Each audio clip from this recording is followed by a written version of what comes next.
Have you ever faced a situation that left you feeling powerless and overwhelmed? It's almost guaranteed that at some point in life we're going to face a challenge just like that. Times when we don't know whether we should push forward or whether we should go back, whether we should hold on or whether we should let go. The Serenity Prayer offers us guidance. It's a profound philosophy that when we understand it, practice it and live by it, we can actually transform how we live. Let's get into it.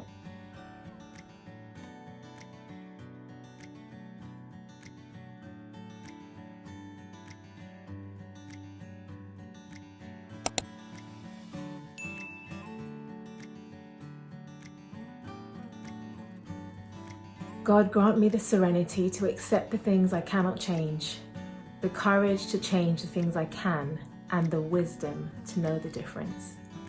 When we decode the Serenity Prayer and we break it down, we can find that there are 3 pillars that we can actually apply to our lives and to all life situations: serenity, courage, and wisdom. So we're going to kick off firstly with serenity. The first pillar that the Serenity Prayer offers is serenity. So this is about us learning how to accept life as it is. Now guys, don't get it twisted. It doesn't mean that we have to give up on the things that we're hoping for. After all, no matter how your heart is grieving, if you keep on believing, the dream that you wish will come true. Man, oh man, I really wanted to share that with you guys this time. Just felt it. Can one of you tell me what Disney movie that is from? Anyway, going back to the actual video. Serenity is about us going with the flow of life. It's about us actually entering the river and going with the stream, not paddling upstream, as Abraham Hicks likes to say. When we do that, what we end up doing is fostering resistance. We end up struggling against the tide as opposed to going with the flow. This doesn't foster peace, it does the absolute opposite. So when we follow the first pillar of serenity, we can then enter into that peaceful state where we accept what's happening around us. Doesn't mean that we don't keep striving for what we want, but we don't resist, because what we resist persists. Pillar number 2 is courage. Courage is taking action in the face of fear. It's not about us not having fear within us. It's about us actually still moving forward, even though we feel that fear. Courage is about us really being able to take stock of our lives, about where we are right now and the changes that we would like to make, and taking small steps forward in order to execute and lead us towards making those changes. Courage is about us realizing that when we've outgrown certain situations, and this, I've heard this phrase so many times over and over again, leaving what's no longer serving you. If you've learned all you can from a situation, if you've done all you can in a situation, and it no longer feeds you the way that it did, or it no longer teaches you lessons in the way that it did, it may be time for you to really recognize that you've outgrown it and have courage enough to step out of the situation. This is what courage really is. It's moving forward even though we feel that fear. One of the practices that you can engage in when it comes to stepping forward into courage is actually taking a minute to write down what it is that you have been avoiding.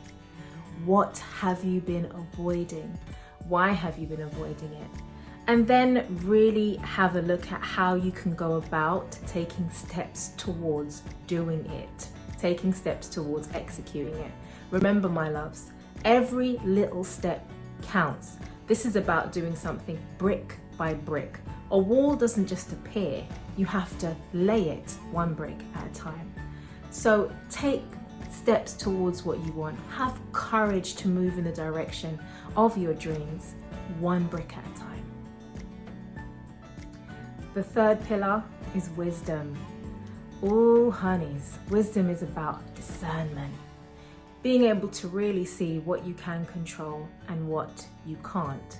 What can you manage and what can't you manage? What is something for you to do and what isn't something for you to do? When we learn how to discern and have wisdom, it means that we stop putting so much attention and focus on the things that are actually out of our control. For example, you can't control somebody else's actions. As much as you would like for things to be different, you can't actually do anything about somebody else's behavior. And so, you can only do what you can do. So learn how to step into wisdom. Do as much as you can do and leave the rest alone, because that doesn't belong to you. When we start to foster wisdom and we understand how to really step into it, it releases us. It takes that burden off of our shoulders. The things that we shouldn't be doing or even concentrating on. Some things, for example, are for the universe to do or for God to decide, not even necessarily for us to do. So when we get into wisdom, this third and important pillar, we release ourselves, and it's a freeing feeling. A practical exercise would be to have the 2-column technique. One column is for what you can change, and the other column is for what you can't change.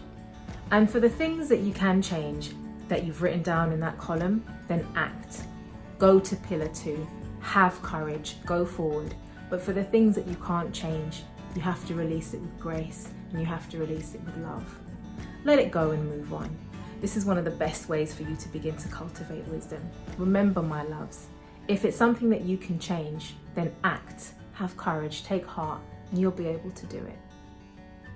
In the comment section below, you'll find that I've actually put up a link to a blog post that I wrote all about the Serenity Prayer. For those of you that just want to dive a little bit deeper, have a read of it, see how you feel about it.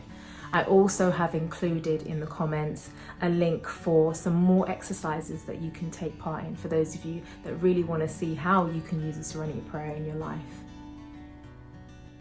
By cultivating serenity, by embracing courage, and by living with wisdom, you can actually apply these techniques to every situation in your life, and you'll find yourself feeling stronger, more capable, and more able to deal with whatever comes your way. For those of you that found the video useful, hopefully one of you, 2 of you, more of you, many of you did, like, share, and subscribe, my loves. Leave me a comment on how you decide or how you plan to use the Serenity Prayer in your life. Or if you already do, teach us all something as well. We are all teachers and students. This is about us creating a community where we can be conscious together. One attitude can change, and then that can change another attitude, and that can change another attitude.